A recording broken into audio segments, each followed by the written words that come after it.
আসসালামু আলাইকুম। আন্তর্জাতিক সর্বশেষ আপডেট সংবাদে আপনাকে স্বাগতম। শুরুতেই জানিয়ে দেব সংবাদ শিরোনাম।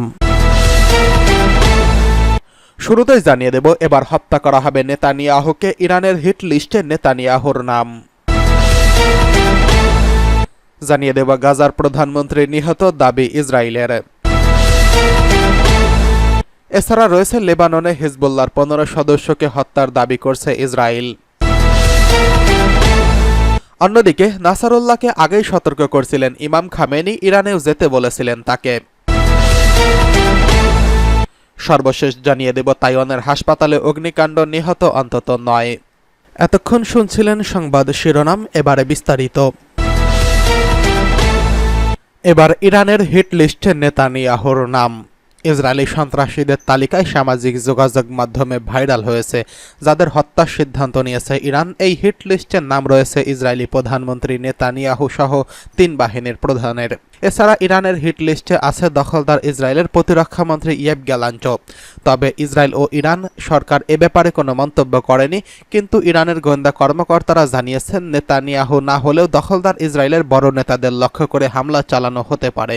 কয়েকদিন আগে একটি খবর বের হয় ইরানের প্রধান ধর্মীয় নেতা আয়াতুল্লাহ আলী খামেনিকে হত্যার ছক কষছে দখলদার ইসরায়েল।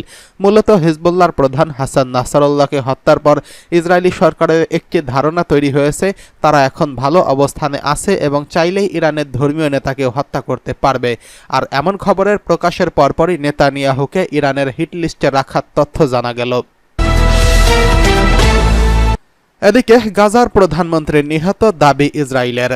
ফিলিস্তিনের গাজায় হামাস সরকারের উপপ্রধানমন্ত্রী উহরি মুশতাককে হত্যা করা হয়েছে।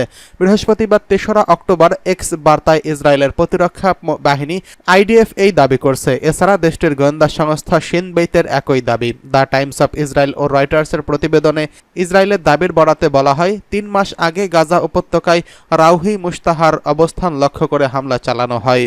এতে প্রধানমন্ত্রী ও হামাসের উচ্চ পদস্থ 2 কর্মকর্তা নিহত হয়েছেন। তারা হলেন হামাসের রাজনৈতিক ব্যুরোতে নিরাপত্তার দায়িত্বে থাকা কর্মকর্তা সামেহ আল সিরাজ এবং গোষ্ঠীটির সাধারণ নিরাপত্তা ব্যবস্থার প্রধান সামিহ ওদেহ।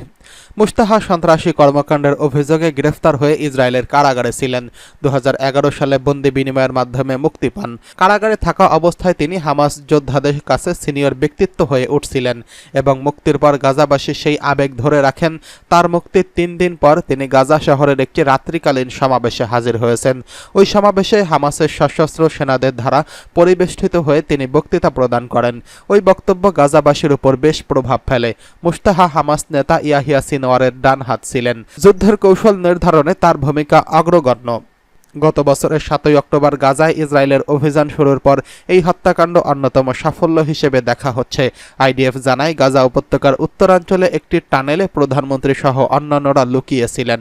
ইসরায়েলি বাহিনী সুনির্দিষ্ট গোয়েন্দা তথ্যে সেখানে বিমান হামলা চালায়। আইডিএফ সুড়ঙ্গটিকে একটি সুরক্ষিত এবং সজ্জিত ভূগর্ভস্থ কম্পাউন্ড বলে বর্ণনা করেছেন। সেখান থেকে হামাস যুদ্ধ নিয়ন্ত্রণ করত। সুড়ঙ্গটিতে পর্যাপ্ত সরঞ্জাম মজুদ ছিল। হামলা না করলে মুশতাহা সেদিন দীর্ঘদিন সেখানে অবস্থান করে নেতানিয়াহু বাহিনীর বিরুদ্ধে ষড়যন্ত্র করতে পারত বলে দাবি ইসরায়েলের। হামাসের সিনিয়র কর্মকর্তাদের মৃত্যুর বিষয়টি নিশ্চিত করেননি। আইডিএফ বলছে যোদ্ধাদের মনোবল ও কার্যকারিতা ধরে রাখতে সশস্ত্র গোষ্ঠীটি তা প্রকাশ থেকে বিরত থেকেছে। এদিকে লেবাননে হিজবুল্লাহর 15 সদস্যকে হত্যার দাবি ইসরায়েলের। লেবাননের দক্ষিণাঞ্চলে বিমান হামলা চালিয়ে দেশটির সশস্ত্র গোষ্ঠী হিজবুল্লাহর 15 সদস্যকে হত্যার দাবি করছে ইসরায়েল। এক বিবৃতিতে ইসরায়েলি প্রতিরক্ষা বাহিনীর আইডিএফ জানিয়েছে লেবাননের দক্ষিণাঞ্চলীয় বিন্ধ জবেইল জেলাসহ বেশ কিছু স্থানে বিমান হামলা চালায় ইসরায়েলি বাহিনী।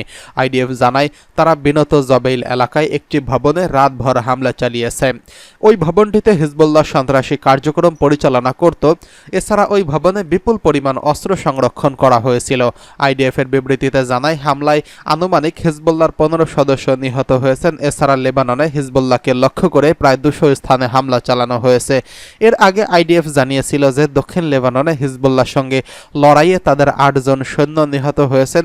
এছাড়া আরও 7 সৈন্য আহত হয়েছে বলে জানানো হয়েছে।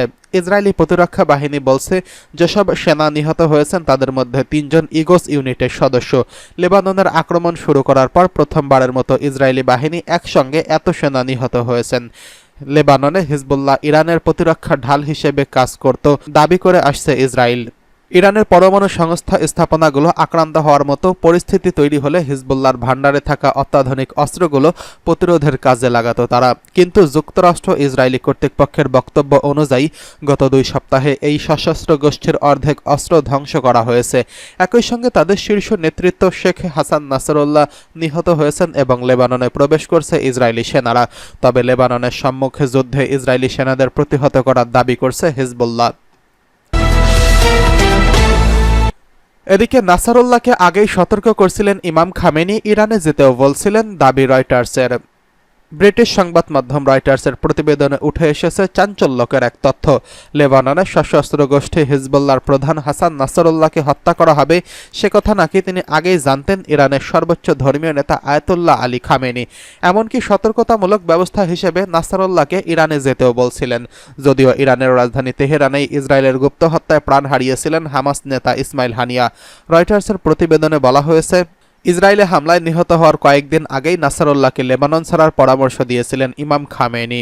বিশেষ সূত্র জানিয়েছে, ইরানের সরকারের শীর্ষ পদগুলোতে ইসরায়েল সমর্থিত ব্যক্তিরা ঢুকে পড়েছেন কিনা সে নিয়েও গভীর উদ্বেগ দেখা দিয়েছে। 17 সেপ্টেম্বর পেজার ওয়াকিটকি সহ হিজবুল্লাহর ব্যবহৃত যোগাযোগের সামগ্রী বিস্ফোরণের পরপরই হিজবুল্লাহ প্রধানকে একটি বার্তা পাঠান খামেনি। ওই বার্তায় হাসান নাসরুল্লাহকে দ্রুত লেবানন ছেড়ে ইরানে চলে আসতে বলেন তিনি।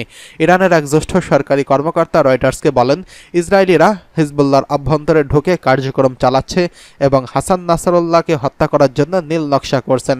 এমন গোয়েন্দা বার্তা কথাও ইরানের সর্বোচ্চ নেতার পক্ষ থেকে হিজবুল্লাহ প্রধানকে জানানো হয়।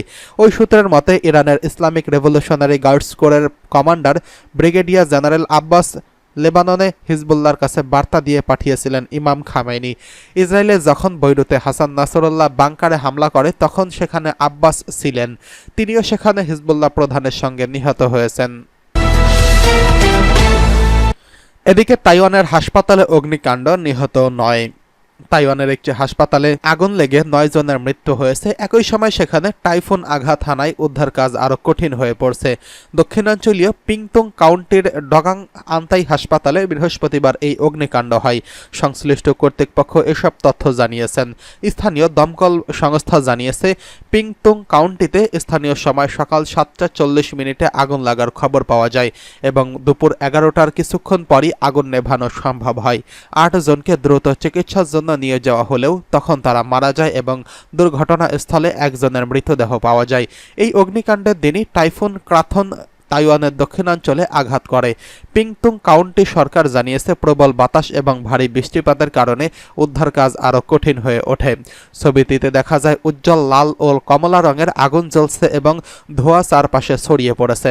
আরেকটি ছবিতে দমকল বাহিনীকে আগুন নেভানোর চেষ্টা করতে দেখা যায়। কাউন্টি সরকার জানিয়েছে, অগ্নিকাণ্ডের কারণ খুঁজে বের করতে তদন্ত শুরু করেছে এবং দমকল বাহিনী এখনও উদ্ধার কার্যক্রম চালিয়ে যাচ্ছেন।